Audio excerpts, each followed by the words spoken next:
উল্টে যাচ্ছে পৃথিবীর চুম্বক মেরু, সূর্য উঠবে পশ্চিমে, বিজ্ঞানের গবেষণার সাথে মিলে যাচ্ছে কি কিয়ামতের আলামত? যে কোনো সময় উল্টে যাবে পৃথিবীর চৌম্বক মেরু, আর মেরু উল্টে গেলে উল্টে যাবে দিকও, ফলে সূর্য উঠবে পশ্চিম দিকে। বেশ কয়েক বছর ধরেই এমন সংকেত দিয়ে আসছেন গবেষকরা। যদি সত্যি সত্যি পৃথিবীর চৌম্বক মেরু উল্টে যায় তাহলে কি হবে মানব জাতির? তো বিজ্ঞানের যে গবেষণা বা যে প্রশ্নটা ভাই করেছেন আসলে অত্যন্ত গুরুত্বপূর্ণ।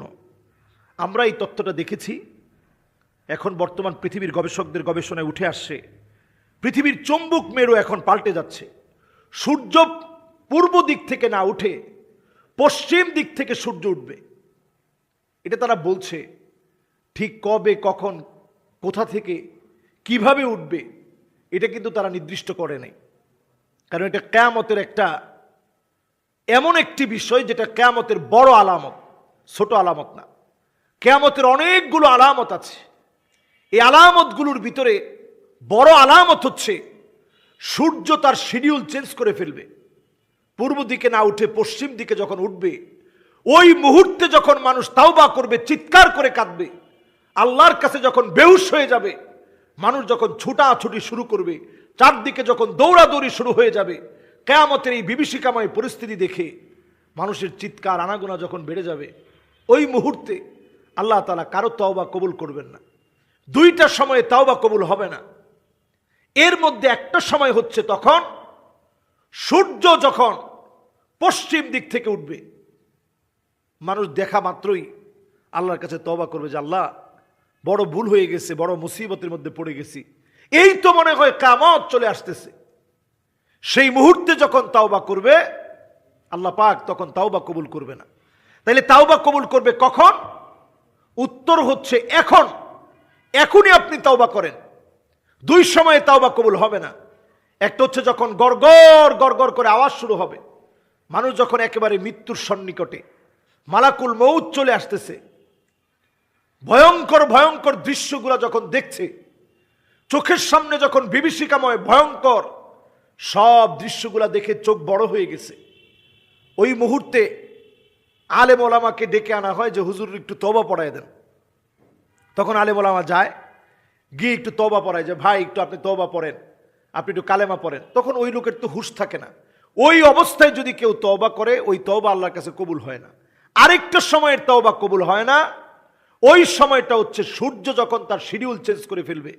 সূর্য যখন পশ্চিম দিক থেকে উঠবে, মানুষ চিৎকার করে আল্লাহর কাছে তওবা করবে, আল্লাহ আপনি মাফ করে দেন, আল্লাহ আপনার কাছে ক্ষমা চাই। ওই সময়ের তওবা কবুল হবে না।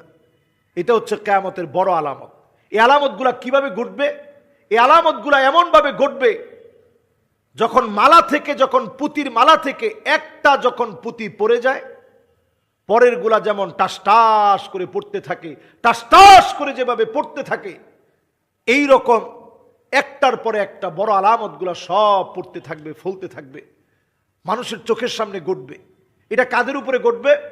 কোনো একজন ইমানদারের উপরে এই দৃশ্য ঘটবে না। ইমানদাররা ততক্ষণ থাকবে ঈসা আলাইহিস সালাতু ওয়াস সালামের সময়ে, যখন আল্লাহ রাব্বুল আলামিন পূর্ণরূপে বিজয় দিয়ে দিবেন। এরপরে একটা লম্বা সময় শুধু মুমিনরা থাকবে, ইমানদাররা থাকবে, কোনো কাফের পৃথিবীতে থাকবে না। ঠিক তখন যখন কিছু মুশরিক আবার নতুন করে শিরিক করবে, অন্যায় করা শুরু করবে, জালিয়াতি করা শুরু করবে, ঈসা আলাইহিস সালাতু ওয়াস সালামের পরের ঘটনা বলছি, তখন যখন আবার মানুষের মধ্যে অন্যায় বেড়ে যাবে, অবিচার বেড়ে যাবে, জুলুম বেড়ে যাবে, পাপাচার বেড়ে যাবে, তখনই আল্লাহ রাব্বুল আলামিন কিছু মানুষকে কব্জা করে ফেলবেন, ধরবেন, পাকড়াও করবেন। এদের উপরেই কিয়ামতের বড় বড় আলামত একটার পর একটা ঘটবে। এই আলামতগুলো দেখে মানুষ চিৎকার করে কাঁদবে, মানুষ চিৎকার করে কাঁদবে, বেহুশের মতো হয়ে যাবে, মানুষ কুল কিনারা খুঁজে পাবে না। এটা হচ্ছে একেবারে শেষ সময়ের আলামতের কথা বলছি। এবং এমন অবস্থা হবে, আকাশ থেকে তারকাগুলো একটার পর একটা পড়বে, সমুদ্র তার ভিতরের আগুনগুলা সব বের করে দিবে। ওই বিভীষিকাময় পরিস্থিতি দেখে মানুষজন কালেমার দিকে দৌড়াবে যে আমি কালেমা পড়তে চাই, এখনই মাপ চাইতে চাই, এখনই ক্ষমা চাইতে চাই, এখনই তওবা করতে চাই। তখন মানুষ তওবা করবে না। আজকের গবেষণা যত বাড়ছে, বিজ্ঞান যত উৎকর্ষ সাধন করবে, বিজ্ঞান যত উৎকর্ষ সাধন করতে করতে যত বেশি অর্জন করবে, তত বেশি মানুষ এই কিয়ামতের সত্যতার পাশাপাশি তত বেশি মানুষ বুঝবে যে দুনিয়ার সময় কমে যাচ্ছে। এই যে আজকে আপনি তাকায় দেখেন রিয়াদের ভিতরে কাবার মতো একটা মঞ্চ সাজিয়ে সেখানে নাচ গান শুরু হয়েছে। আরবের ভিতরে বন্যা হচ্ছে, ঘরে ঘরে এখন মসজিদ আছে, নামাজই নেই। মন্দিরে দেখবেন আপনি পূজার মধ্যে মুসলমান যাচ্ছে, মসজিদের ভিতরে মানুষ হট্টগোল করছে, ভাই ভাইকে মেরে ফেলছে। এই সব কাজগুলো আমাদেরকে বলে দিচ্ছে দুনিয়ার সময় আস্তে আস্তে ফুরিয়ে যাচ্ছে। মানুষ কবরের সামনে দিয়ে যাচ্ছে আর মনে করতেছে, আহারে আল্লাহ আর তো বাঁচতে চাই না, কবরে যদি চলে যেতে পারতাম। জায়গায় জায়গায় তাকায় দেখবেন ইসলামের জন্য সারা দুনিয়ার ভিতরে মুসলমানদেরকে মারা হবে। সব যখন চলে আসতেছে তখন আপনি বুঝে নিতে হবে কিয়ামতের সময়টা একেবারে সন্নিকটে আসছে। এই সন্নিকটের সময়ে যেই গবেষণায় যে ফলটি এখন বের হয়ে আসছে, যে চুম্বক মেরু পৃথিবীর উল্টে যাওয়ার কারণে সূর্য উঠবে পশ্চিম দিক থেকে, এই বিষয়গুলো এখন একেবারে ফলে যাওয়ার সময় চলে আসছে।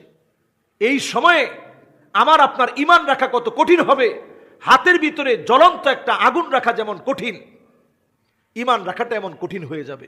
মাআযাল্লাহ, আল্লাহর কাছে আমরা পানাহ চাই। এই সময়ের মানুষের দামও আল্লাহর কাছে এত বেশি হবে। নবীজি বলছে 50 জনের সমান দাম। সাহাবায়ে কেরাম বললেন, ইয়া রাসূলুল্লাহ 50 কি ওই যুগের মানুষের?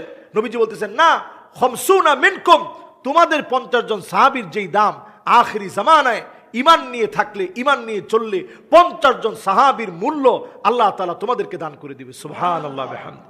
আল্লাহ রাব্বুল আলামিন এই সময়ে ঈমানের পথে চলা, ঈমানের সাথে থাকার তৌফিক আমাদেরকে দান করুক। আমিন। ওয়াসসালামু আলাইকুম ওয়া রাহমাতুল্লাহি ওয়া বারাকাতুহু।